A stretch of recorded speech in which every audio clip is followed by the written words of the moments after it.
is a dream deeply rooted in the American dream. I have a dream that one day this nation will rise up and live out the true meaning of its creed. We hold these truths to be self-evident, that all men are created equal.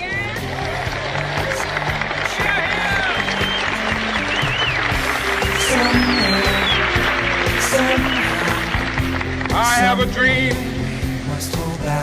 that one day on the red hills of Georgia,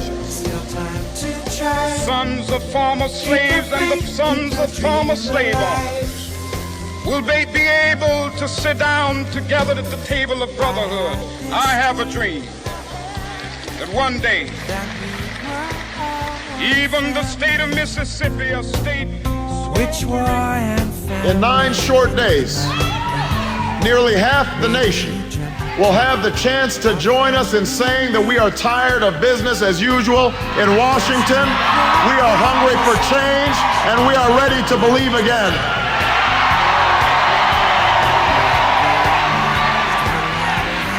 But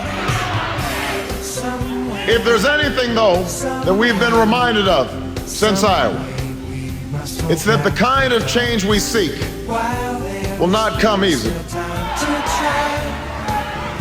Now, partly because we have fine candidates in this field, fierce competitors who are worthy of our respect and our admiration. But there are real differences between the candidates. We are looking for more than just a change of party in the White House. We're looking to fundamentally change the status quo in Washington.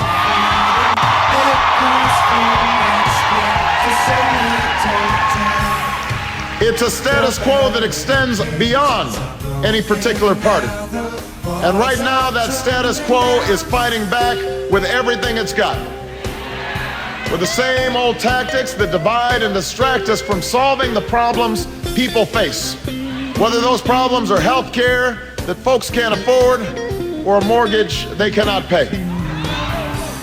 So this will not be easy. Make no mistake about what we're up against. We're up against the belief that it's all right for lobbyists to dominate our government, that they are just part of the system in Washington. But we know that the undue influence of lobbyists is part of the problem, and this election is our chance to say that we are not going to let them stand in our way anymore.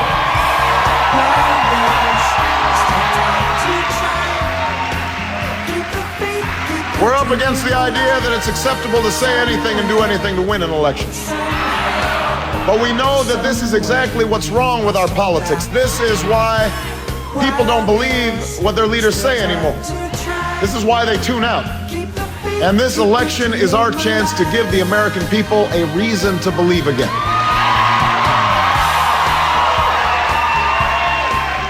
But let me say this, South Carolina, what we've seen in these last weeks is that we're also up against forces that are not the fault of any one campaign, but feed the habits that prevent us from being who we want to be as a nation. It's the politics that uses religion as a wedge and patriotism as a bludgeon. A politics that tells us that we have to think, act, and even vote within the confines of the categories that supposedly define us.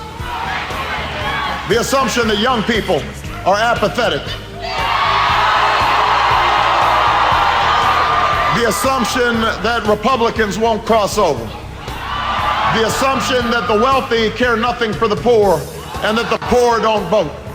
The assumption that African Americans can't support the white candidate. Whites can't support the African American candidate. Blacks and Latinos cannot come together.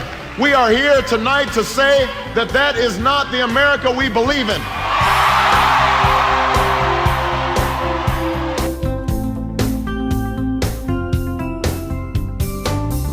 I had this dream.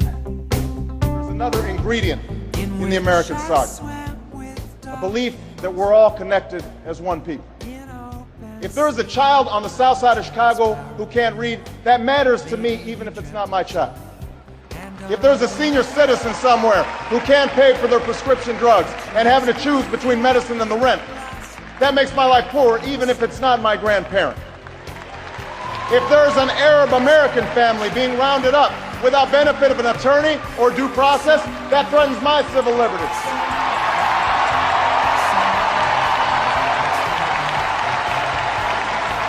It is that fundamental belief.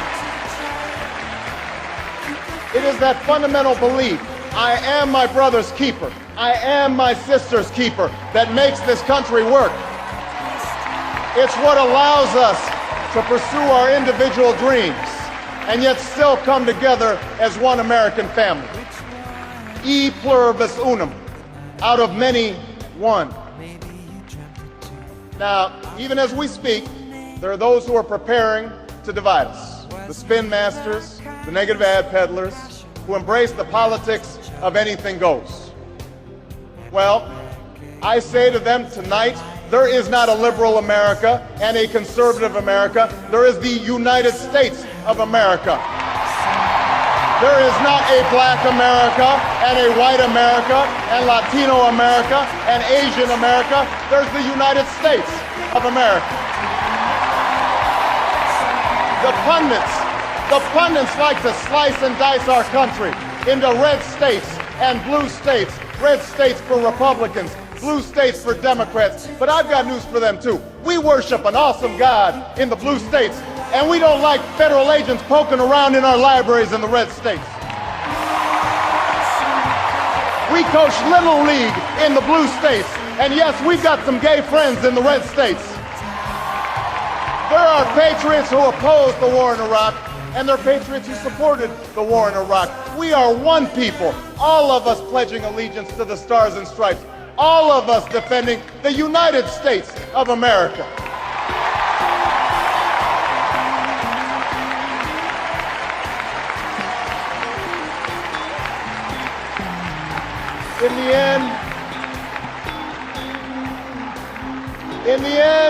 In the end, that's what this election is about.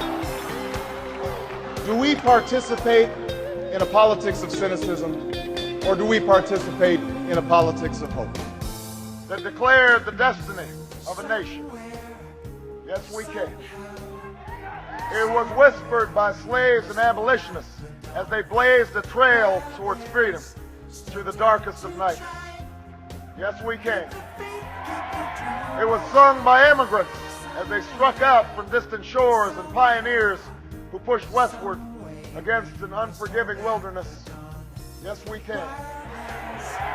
It was the call of workers who organized, women who reached for the ballot, a president who chose the moon as our new frontier, and a king who took us to the mountaintop and pointed the way to the promised land. Yes, we can to justice and equality. Yes, we can to opportunity and prosperity. Yes, we can heal this nation. Yes, we can repair this world. Yes, we can.